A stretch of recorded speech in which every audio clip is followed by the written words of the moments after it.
우리는 지난주에 아람과의 전쟁에서 아합의 편을 들어주시는 하나님의 이야기를 함께 나누었습니다. 아합은 악한 왕이었어요. 하나님께 어떤 도움을 구하지도 않았어요. 그럼에도 불구하고 하나님이 아합의 편을 들어주셔서 놀라운 승리를 주시는 거예요. 성경은 왜 하나님이 아합의 편을 들어주시고 이 놀라운 승리를 주시는가? 이로써 너희가 내가 여호와인 줄 알리라 라고 하는 그 살아계신 하나님을 분명히 알려주려는 하나님의 일하심이 그 안에 담겨 있었다, 이렇게 말씀을 드렸습니다. 실제로 갈멜산에서 불로 응답하시는 하나님, 그리고 3년 6개월 동안의 가뭄을 끝내고 큰 비를 내려주시는 하나님을 만나고 나서도 여전히 하나님을 붙잡지 못하는 아합과 이스라엘 백성들을 위하여 이 아람과의 전쟁에서 놀라운 승리를 주심으로 내가 여호와임을 알리라, 그 하나님 되심을 알려주는 하나님의 일하심의 내용이 그 안에 담겨 있었던 것이죠. 하지만 그 은혜와 승리에도 불구하고 우리는 여전히 자기 영광 그리고 자기 자랑으로 이 승리의 영광을 가로채는 아합의 이야기를 우리가 지난주에 함께 나누었습니다. 오늘은 나봇의 포도원 이야기예요. 나봇이 억울하게 죽임을 당하는 이야기예요. 근데 오늘 말씀에도 이 나봇의 십자가와 그리고 부활의 이야기가 오늘 말씀 속에 담겨 있는 거예요. 그래서 오늘 말씀도 우리에게 복음으로 주어지는 것입니다. 오늘도 주시는 말씀을 통해 저와 여러분 모두가 함께 큰 은혜 받는 귀한 시간들이 될 수 있기를 소원합니다. 아멘. 첫 번째 한번 따라해 볼까요? 아합의 영. 아합의 영. 자, 오늘 본문의 내용을 우리가 좀 알아야 됩니다. 1절부터 3절까지 같이 읽겠습니다. 시작. 그 후에 이 일이 있으니라. 이스라엘 사람 나봇에게 이스라엘의 포도원이 있어 사마리아 왕 아합의 왕궁에서 가깝더니 아합이 나봇에게 말하여 이르되 내 포도원이 내 왕궁 곁에 가까이 있으니 내게 주어 채소밭을 삼게 하라. 내가 그 대신에 그보다 더 아름다운 포도원을 내게 줄 것이요 만일 내가 좋게 여기면 그 값을 돈으로 내게 주리라. 나봇이 아합에게 말하되 내 조상의 유산을 왕에게 주기를 여호와께서 금하실지로다 하니. 여러분, 오늘 이 본문을 보면 이스르엘이라고 하는 지역명이 나와요. 이 이스르엘은 하나님이 파종하신다, 하나님이 주시는 풍요, 은혜의 의미를 담고 있는 이 땅에 아합의 궁전이 있고, 그리고 여기에 나봇의 포도원이 그 곁에 함께하고 있는 모습을 그려주고 있습니다. 근데 아합이 자기의 궁으로 돌아와서 지금 나봇의 이 포도원을 탐내고 있는 거예요. 이 포도원을 내가 좀 사서 여기에 채소밭, 나물밭, 혹은 좀 이렇게 푸른 초원, 이런 것을 좀 꾸몄으면 좋겠다, 이런 생각을 갖는 거예요. 자, 그래서 이 아합이 나봇에게 아주 그럴듯한 제안을 합니다. 내가 좀 비싼 값에 이 포도원을 사든지, 아니면 이 포도원보다 훨씬 좋은 포도원을 당신에게 줄 테니 이 포도원을 자신에게 달라는 거예요. 그래서 뭔가 그럴듯한 정원을 좀 꾸며놓고 멋지게 살아보고 싶은 마음이 아합 왕에게 있었다는 것이죠. 자, 그런데 오늘 말씀을 보면 나봇이 이 아합의 제안을 거절하고 있어요. 여러분이 왕의 제안을 거절한다는 게 그렇게 쉬운 일이 아닙니다. 힘 있는 자예요. 어쩌면 잘 보여야 되는 그러한 존재가 왕 아니겠습니까? 그런데 왕이 거저달라는 게 아니에요. 좋은 값을 쳐주겠다는 거예요. 우리 같으면 좀 머리가 좀 이렇게 계산이 좀 잘 돌아가면 시세보다 한 2배 정도 준다면 뭐 그냥 좀 팔고 그거에 맞는 다른 포도원을 하나 장만하고 나머지는 노후 자금으로 이렇게 딱 준비해 놓으면 얼마나 좋을까요? 근데 나봇은 이러한 왕의 제안을 단호히 거절하는데, 그 거절하는 이유가 뭐냐? 3절 말씀해 보니까 내 조상의 유산을 왕에게 주는 것, 이건 하나님이 금지하신 일입니다, 이렇게 이야기를 해요. 우리가 이 말씀을 이해하려면 레위기 25장 23절을 보시면 돼요. 같이 읽어볼까요? 시작. 토지를 영구히 팔지 말 것은 토지는 다 내 것임이니라. 너희는 거류민이요 동거하는 자로서 나와 함께 있느니라. 여러분, 이 말씀이 어떤 의미냐면요, 여러분, 이스라엘이라는 나라를 우리가 한번 좀 생각해 볼 필요가 있어요. 이 이스라엘은 원래 애굽에서 노예 생활을 하던 민족이었죠. 근데 하나님이 모세를 보내셔서 이들을 애굽 땅에서 건져내십니다. 광야의 훈련을 거쳐 요단을 건너 가나안 땅으로 들여보내시는데, 이 가나안 땅을 정복하고 그리고 그 땅을 분배하는 그 모든 과정 속에서 이 모든 일을 누가 하시냐면 하나님이 하시는 거예요. 그리고 지파별로, 가문별로 하나님이 이 땅을 분배해서 은혜로 유업으로 주신 땅이에요. 그러면 이 땅을 살아가는 이스라엘 백성들은 하나님이 조상 때부터 유업으로 주신 그 땅에서 하나님이 주신 그 은혜로 나그네 된 삶을 살다가, 그리고 다음 세대에게 그 유업을 물려주고 하나님 앞으로 가는 것, 이것이 이들의 신앙이 되었어야 돼요. 그래서 하나님은 땅값이 아무리 올라도 그걸 팔아가지고 너 혼자만 잘 먹고 잘 사는 그러한 모양으로 만들지 말고, 이 땅은 하나님이 주신 유업이니까 그 주신 유업을 가지고 그 은혜로 살다가, 그리고 주님이 부르시는 날 그대로 놓고 우리가 주님 앞에 가는 것, 아멘. 이것이 하나님이 세우신 질서임을 보여주고 있는 거죠. 아멘. 그래서 이 나봇은요, 하나님의 말씀을 붙잡느라 왕의 제안을 단호히 거절하고 있는 모습을 보게 됩니다. 아멘. 여러분, 이러한 나봇의 삶은요, 그 나봇이라고 하는 이름이 원래 뭐 봉우리 뭐 여러 가지 뜻이 있지만 어떤 의미가 있냐면 조상의 유업이라고 하는 말의 축약이에요, 이 이름이. 그러니까 그의 인생 자체가 하늘의 유업을 누린다라고 하는 이 모습을 가지고 있는 거예요. 이 인생, 그 인생의 고백이 나봇이라는 이름 안에 담겨져 있다, 이 말씀인 것입니다. 여러분, 저와 여러분도요, 우리가 놓치지 말아야 될 내용은 뭐냐? 우리는 철저히 하나님의 은혜로 그 하나님의 유산이 우리 가운데 와 있어요.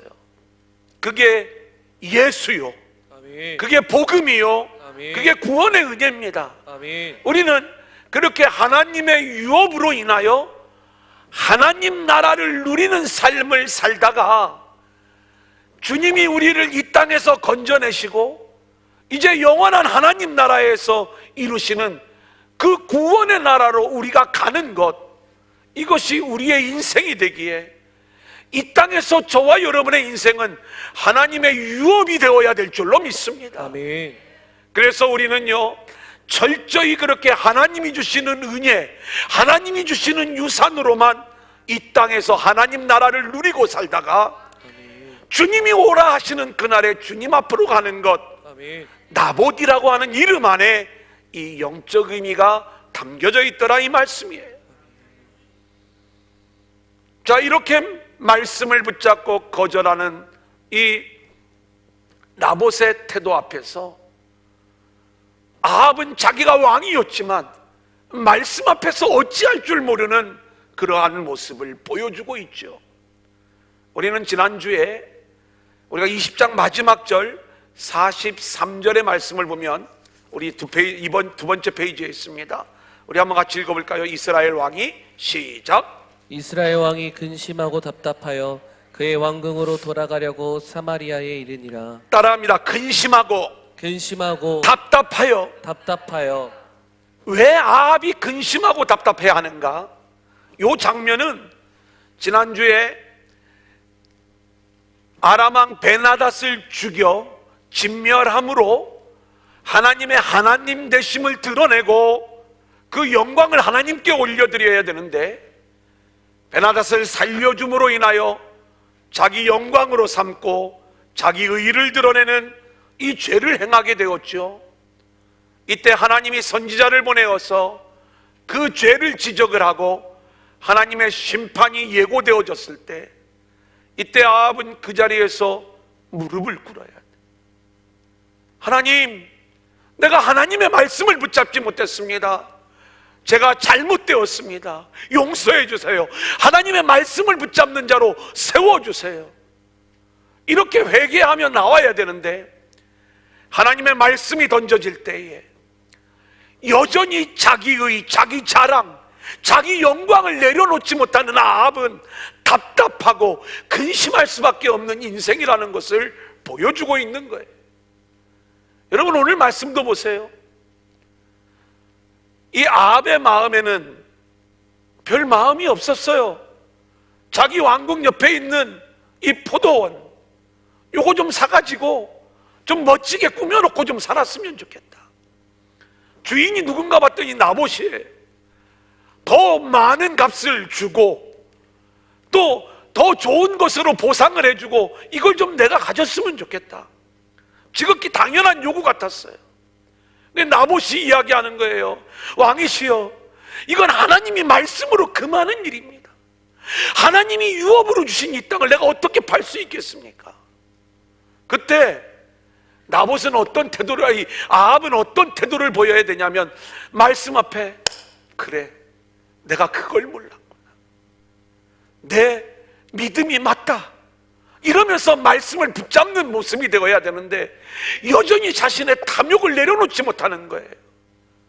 이렇게 말씀 앞에서 탐욕을 내려놓지 못할 때 그의 인생은요, 근심하고 답답해하는 인생으로 나타날 수밖에 없다는 것, 이게 오늘 4절의 말씀입니다. 우리 한번 같이 읽어볼까요? 시작. 이스라엘 사람 나봇이 아합에게 대답하여 이르기를 내 조상의 유산을 왕께 줄 수 없다 하므로 아합이 근심하고 답답하여. 됐습니다. 똑같이 근심하고 답답하여. 지금 이 아합의 인생이 어떤 인생인가? 아합의 영이 어떤 영이기에 도대체 그의 인생은 근심하고 답답한 인생으로 드러나는가를 우리 가운데 보여주는 거죠. 하나님의 말씀을 하나님이 보내셨어요.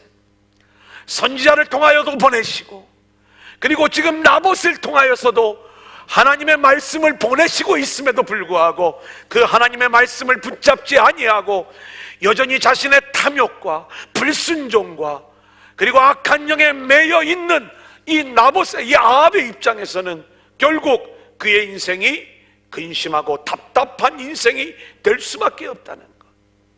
사랑하는 여러분, 저와 여러분이 하늘의 유업을 붙잡고 살아가는 인생이 되면, 예수를 붙잡고 하나님 나라를 누리며 살아가는 인생이 되면 우리의 삶은 은혜요, 평강이요, 안식이요, 하나님의 나라가 될 줄로 믿습니다. 아멘.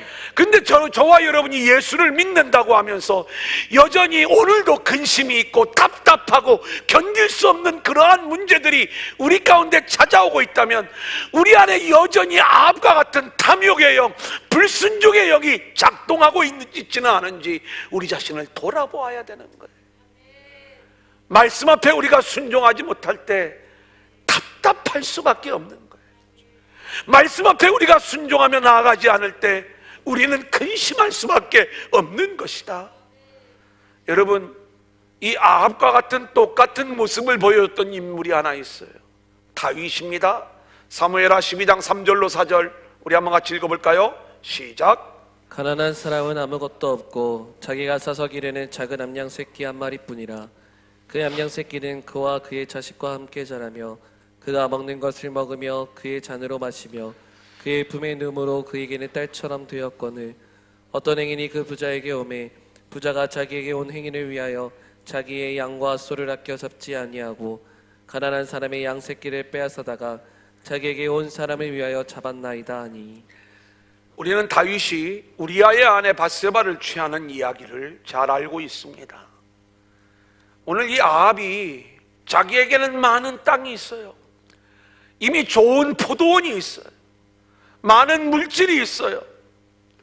어쩌면 왕으로서 전부를 차지하고 있음에도 불구하고 가난한 자의 그 남은 것 하나를 차지하려고 하는 그 마음, 이것이 바로 아합에게 있는 탐욕의 영이요, 불순종의 영이요, 결국 근심하고 답답해하는 인생으로 나올 수밖에 없는 죄악의 모습이라는 것을 보여주지요. 다윗에게는 아내가 많이 있었어요. 왕이에요. 더 많은 아내를 둘 수도 있었어요. 그런데 우리아에게 하나밖에 없는 그 아내를 빼앗는 거예요. 이게 아합의 영입니다. 이게 어떤 문제가 우리 가운데 있느냐? 훗날 나단 선지자가 와서 다윗의 죄의 본질을 드러내 보여주죠. 다윗의 본질은요, 간음했다 이런 게 아닙니다. 하나님이 너에게 주신 그 은혜로 너는 그 은혜만 붙잡고 살아야 돼. 다윗, 너가 지금까지 왕의 자리에 오르기까지 하나님이 그때그때 필요한 모든 것들을 다 주셨어. 그리고 만약에 부족한 것이 있다면 하나님이 또 채워주실 거야. 그 하나님의 유업, 하나님의 유산으로 너는 살아야 되는데 왜 탐욕을 부리는 거야? 아합도 마찬가지죠.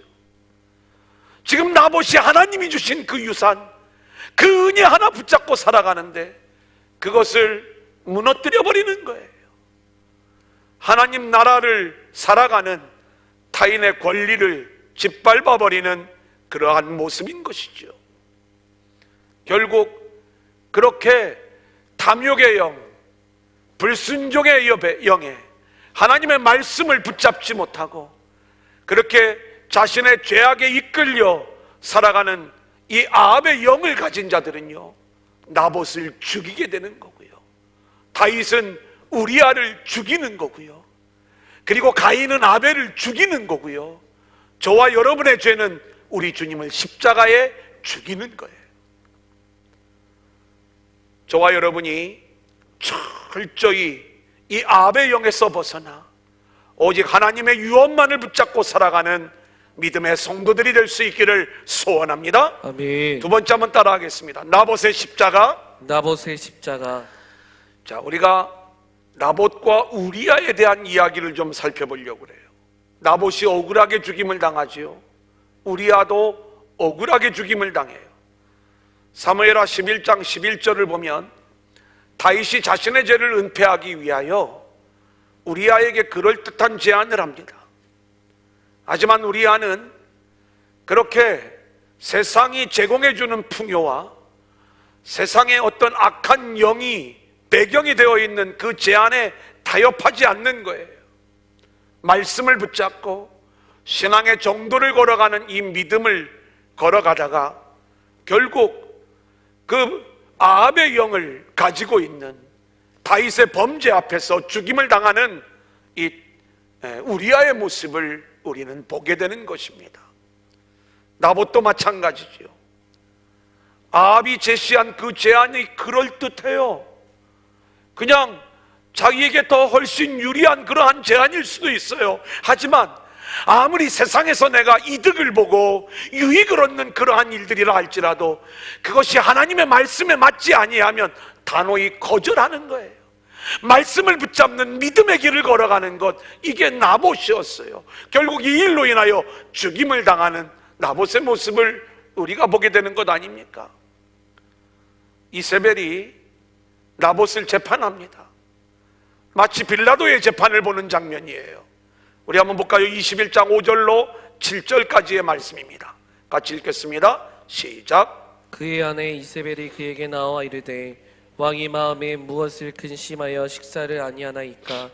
왕이 그에게 이르되 내가 이스라엘 사람 나봇에게 말하여 이르기를 내 포도원을 내게 주되 돈으로 바꾸거나 만일 내가 좋아하면 내가 그 대신에 포도원을 내게 주리라 한즉 그가 대답하기를 내가 내 포도원을 내게 주지 아니하겠노라 하기 때문이로다. 그의 아내 이세벨이 그에게 이르되 왕이 지금 이스라엘 나라를 다스리나이까? 일어나 식사를 하시고 마음을 즐겁게 하소서. 내가 이스라엘 사람 나봇의 포도원을 왕께 드리리이다 하고. 여러분, 우리가 지금 이 이세벨의 재판으로 인해서 이제 나봇이 억울한 죽임을 당하는 그 장면을 우리가 지금 나누고 있어요. 근데 이 장면과 우리 주님이 억울하게 십자가를 지시는 장면이 똑같이 오버랩이 되는 거예요. 여러분 보세요. 지금 예수님이 이 땅에 오셨을 때 예수님이 이루실 하나님의 나라는 사람들이 원하는 이 땅에 메시아 왕국을 이루는 그런 하나님의 나라가 아니었어요. 그죠? 그러니까 주님이 완성하시는 그 나라, 그러니까 주님은 하늘의 복음을 가지고 와서 이 땅에 속하여 있는 인생을 하늘의 인생으로 살아가는 이 싸움을 우리 주님이 하시는 거예요. 이게 주님이 관점이에요. 근데 땅의 관점을 가지고 살아가는 사람들은요, 아니야, 이 땅에 메시아의 나라를 세워야 돼. 근데 내가 보니까 당신은 그럴 만한 자격이 없어. 그래서 예수님을 십자가에 못 박아버리는 것 아닙니까? 여러분, 나봇과 아합의 싸움은 어떤 싸움이었어요? 나봇은요, 하나님의 말씀을 붙잡는 싸움이었어요. 하나님의 유업을 놓치지 않으려는 싸움이었어요. 그래서 비록 왕의 제안이었지만 이 일로 인하여 내가 또 불이익을 당할 수 있을지 모르지만 하나님의 유업을 붙잡는 내 하늘의 삶을 포기할 수 없습니다. 이게 나봇의 입장이었던 거예요. 근데 이세벨은요, 이 하늘의 싸움을 땅의 싸움으로 바꿔버리는 거예요. 니까짓게 왕의 제안을 거절을 해. 여러분, 우리가 인생을 살아가면서 우리는 하나님의 말씀을 붙잡는 싸움, 하늘의 유업을 붙잡는 싸움을 우리가 싸워야 될 줄로 믿습니다. 아멘. 근데 우리가 이 싸움을 싸우지 않고 어떤 싸움을 싸우느냐? 말씀보다는 내 자존심이 상해. 내가 당신보다 위야. 나는 목사고 당신, 여러분은 성도요. 제가 여러분에게 배울 수가 있어요. 하나님의 말씀이 거기에 있으면 제가 그 말씀 앞에 무릎을 꿇어야 돼요. 근데 목사라고 어떻게 성도가 목사에게 그럴 수 있는가? 세상의 힘, 세상의 자존심을 붙잡는 싸움을 싸우면 지금 이게 아합과 나봇의 그 싸움이 이세벨과 나봇의 싸움으로 변질이 되어버리는 것이다, 이 말씀인 것입니다. 세상은 그렇게 우리에게 세상의 싸움을 요구해요. 너가 나보다 힘을 더 가지고 있니? 너가 나보다 더 잘났어? 너 내가 이렇게 세상 것으로 충분히 모든 걸 다 해준다고 하는데 내 제안을 거절할 수가 있어? 더군다나 나는 왕이야. 왕의 명령을 거역해. 이것이 세상에서 우리에게 걸어오는 세상의 싸움인 거예요. 우리는 이 싸움에 우리가 엮여 들어가면 안 되는 거예요. 이 싸움 앞에서 나봇은 끝까지 우리 주님이 하나님 나라를 위해 십자가를 지는 것처럼 하나님의 유업, 하나님의 말씀을 붙잡다가 결국 억울한 죽음을 당하는 나봇의 이야기를 우리는 보게 되는 것입니다. 근데요, 그 나봇의 죽음이 우리 주님의 죽음의 모습을 그대로 그려내고 있어요. 한번 볼까요? 8절부터 10절까지 우리 한번 같이 읽겠습니다. 시작. 아합의 이름으로 편지들을 쓰고 그 인을 치고 봉하여 그의 성읍에서 나봇과 함께 사는 장로와 귀족들에게 보내니 그 편지 사연에 이르기를 금식을 선포하고 나봇을 백성 가운데에 높이 앉힌 후에 불량자 두 사람을 그의 앞에 마주 앉히고 그에게 대하여 증거하기를 내가 하나님과 왕을 저주하였다 하게 하고 곧 그를 끌고 나가서 돌로 쳐 죽이라 하였더라.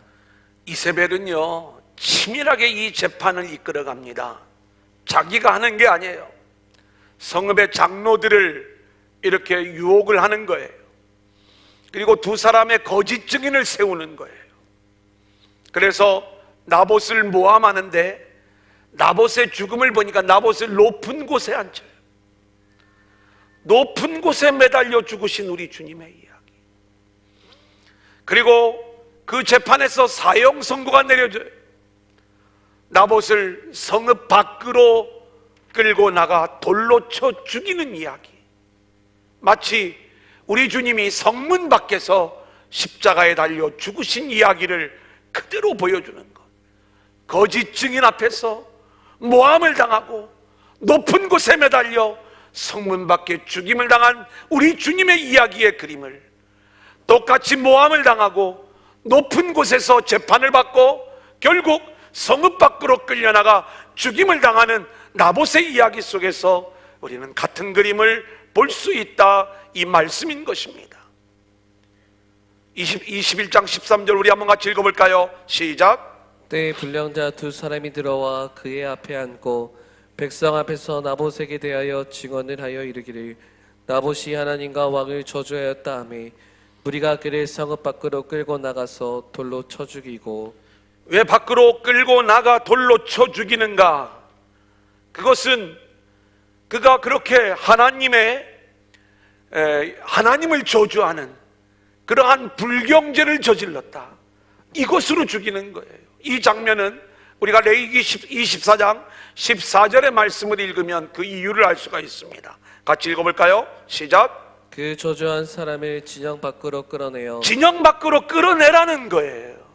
하나님을 저주한 자들, 그를 끌어내어 이 진영 밖에서 죽이는 이야기. 우리 히브리서 13장 11절 12절을 볼까요? 시작. 이는 죄를 위한 짐승의 피는 대제사장이 가지고 성소에 들어가고 그 육체는 영문 밖에서 불사름이라. 그러므로 예수도 자기 피로써 백성을 거룩하게 하려고 성문 밖에서 고난을 받으셨느니라. 자, 그 육체는 영문 밖에서 불사르는 것처럼 우리 주님이 고난당하신 것은 성문 밖에서 십자가에 달려 돌아가신 우리 주님의 이야기. 성읍 밖으로 끌려 나와 돌에 맞아 죽은 나봇의 이야기, 그리고 성문 밖에서 죽임을 당한 우리 주님의 이야기, 동일한 모습을 우리 가운데 보여주고요.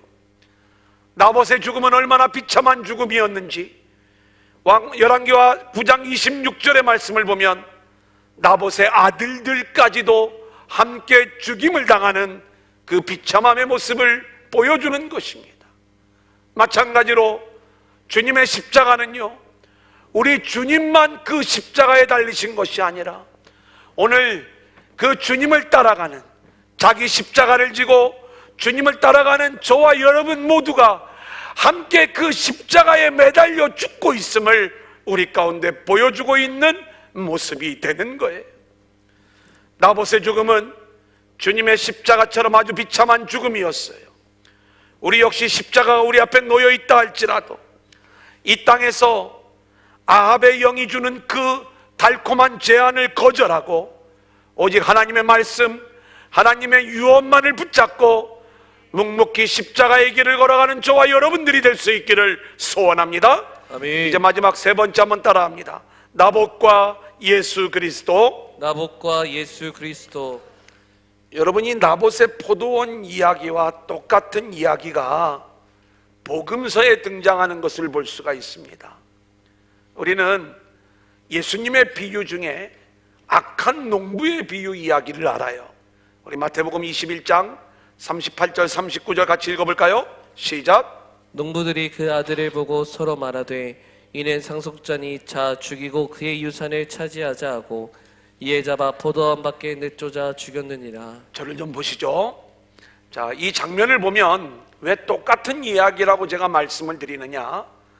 원래 포도원의 주인이 먼 길을 떠나면서 이 포도원을 농부들에게 세를 주고 떠났어요.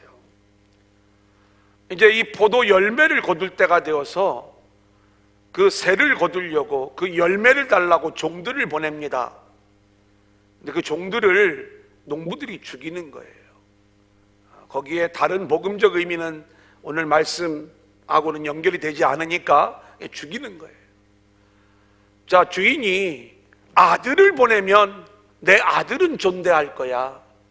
아들을 보냈는데 이 악한 농부들이 그 아들을 죽이고 그 유산을 차지하는 거예요.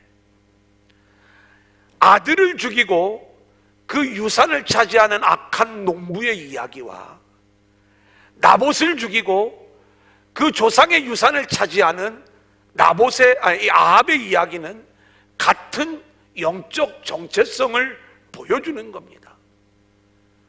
성읍 밖으로 끌어내어 나봇을 죽인 그 악한 영의 세력이 포도원 주인의 아들이 왔음에도 불구하고 그 아들을 포도원 밖으로 끌어내어 죽이는 모습으로 그대로 등장하고 있는 것을 우리는 보게 되는 거예요. 그래서 오늘 이 나봇의 포도원 이야기는요, 바로 예수님 이야기고, 그리고 여기에는 우리 주님의 십자가와 부활의 승리가 담겨져 있다는 것을 우리가 눈치채야 되는 것입니다. 다시 말하면 주님이 주신 십자가는 그 십자가로 끝이 나는 게 아니라 성경은 이 주님의 십자가가 뱀의 머리를 깨뜨린 하늘의 놀라운 승리의 사건임을 말씀해 주는 것이고요, 그리고 이 십자가를 통과한 자들에게 영원한 부활의 생명이 주어지는 이 복음의 이야기를 우리 가운데 말씀해 주고 있는 거예요. 자, 그렇다면 2020년 부활절에 우리가 어떻게 영원한 부활 생명의 주인공이 될 수 있는가? 그것은 십자가에 달리신 우리 주님의 구원의 이야기를 믿음으로 믿고 고백하는 거잖아요. 아멘. 그것은 내 머리로 그냥 인정하는 거, 또 내 입으로 그래 믿어요 이렇게 말하는 거, 이게 아니에요. 내 자신이 죄로 인하여 죽을 수밖에 없는 존재라는 것을 먼저 아는 거예요. 그리고 하나님의 은혜가 아니면, 하나님의 유업이 아니면, 하나님의 유산이 아니면 나는 하나님 나라를 누릴 수 없습니다. 이것을 깨닫는 자예요.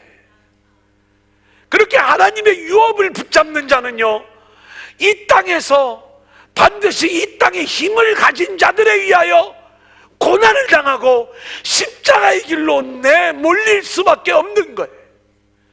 그렇게 우리가 고난을 당하고 십자가에 내몰리는 그 일들이 우리 가운데 있다 할지라도 우리가 하나님의 유업을 붙잡는, 하나님의 말씀을 붙잡는 인생들이 되어 그 십자가의 길을 통과하게 될 때 우리는 그 십자가로 우리의 인생이 끝나는 게 아니라 십자가의 주님에게 놀라운 부활의 영광과 승리가 열려지게 되는 것처럼 우리에게도 하나님의 놀라운 승리가, 그리고 영원한 부활 생명이 우리 모두에게 주어지게 되는 줄로 믿습니다.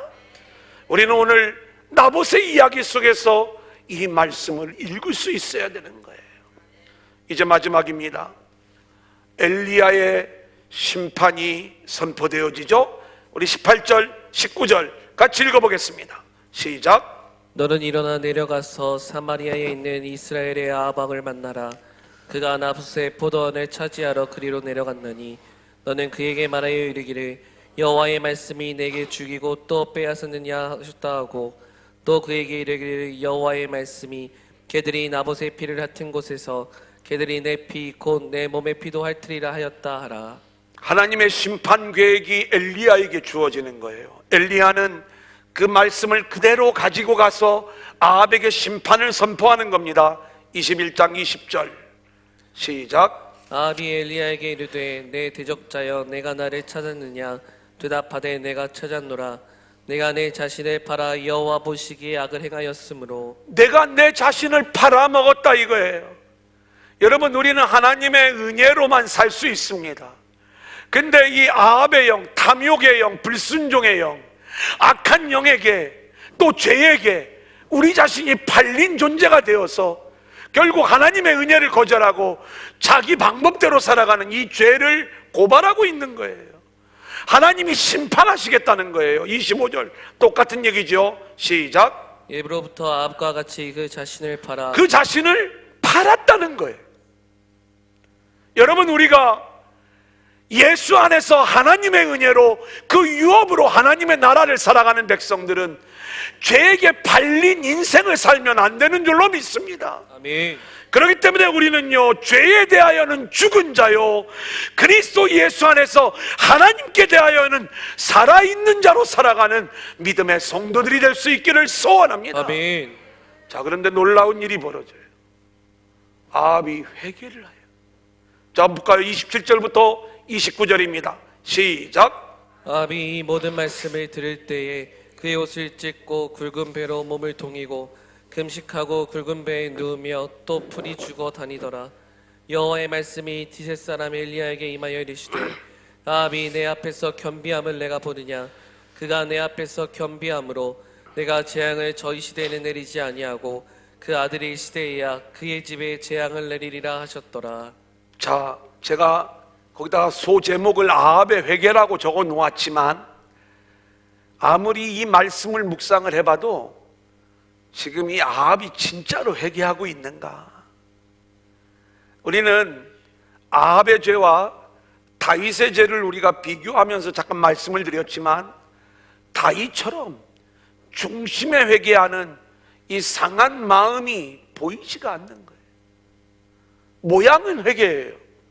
옷을 찢고 굵은 배로 몸을 동이고 금식하고 굵은 배에 누우며 또 풀이 죽어 다니더라. 저는 오늘 말씀을 준비하며 묵상하는 가운데 계속 말씀 앞에서 근심하고 답답하여, 또 말씀 앞에서 근심하고 답답하여 심판의 말씀이 선포되어졌을 적에 회개의 모양을 갖추고 있지만 풀이 죽어 다니더라. 여전히 근심하고 답답해하면서 하나님으로부터 임할 이 심판에 대하여 두려움 가운데 있는 이 아합의 모습을 우리가 보는 것 아닙니까? 이 회개는요, 하나님이 내리실 벌이 두려워 억지로 회개하고 있는 종교적 회개의 모습인 거예요. 하나님이 우리에게 원하시는 것은요, 내가 하나님의 은혜를 정말 몰랐구나, 그 상한 마음, 나에게서는 죄밖에 나올 것이 없구나, 그렇게 자신의 죄인됨의 본질을 깨닫고 하나님 은혜의 모든 것을 거는 복음적 회개가 우리 안에 나와야 될 줄로 믿습니다. 그러면 이 아합의 회개는 가짜 회개인데 하나님이 용서해 주세요. 어떤 용서냐? 기회를 주시는 용서예요. 내가 이 심판을 너의 때에는 내가 유예시켜주고 내 자식의 때에 이 심판을 진행할 거야. 하나님이요, 참 멋진 하나님이시죠. 알고 보면 우리는요, 늘 우리가 하나님 앞에 잘못했습니다 회개하지만 입으로만, 그리고 하나님이 두려워서 뭔가 우리가 중심으로 내 안에 있는 이 죄악의 본질을 온전히 보지 못하고 하나님이 이끄시는 성령 안에서의 복음적 회개가 나오는 게 아니라 수도 없이 잘못했습니다 회개하고 또 나가서 죄를 짓고 또 회개하고 죄를 짓고, 이렇게 하나님이 두려워, 그 징계가 두려워 끊임없이 말씀 앞에서 하나님을 배신하는 그러한 삶을 살면서 습관적으로 회개하는 그 모습을 보인다 할지라도 하나님은요, 그러한 종교적 회개까지도 받으시면서 다시 한번 기회를 주시는 하나님이신 줄로 믿습니다. 우리에게 그 기회를 주시는 하나님 때문에 우리가 오늘도 다시 모이게 되었어요. 우리가 죄 가운데 있어 하나님이 내가 너희 예배 안 받을 거야, 흩어져 내가 성전문을 닫을 거야, 그 하나님의 심판 속에서 우리가 다시 나왔어요. 우리의 모습이 하나님 잘못했어요, 하나님 이제 잘 말씀 붙잡고 살을게요, 이 마음을 우리가 가지고 있을지 모르지만 우리는 조금만 이 환난의 기간이 지나면 또다시 아합과 똑같은 탐욕의 영, 불순종의 영에 사로잡혀 살아갈 죄인들로 돌아갈 걸 우리가 너무나도 잘 알아요. 모양뿐인 회개. 하지만 하나님은 우리를 포기하지 않는 거예요. 그 회개도 받아주시면서 그래, 내가 기다려줄게, 내가 이 심판을 좀 유예해 줄게, 정말로 복음적 회개로 나에게 돌아올 수 없겠니? 이것이 하나님의 마음인 줄로 믿습니다.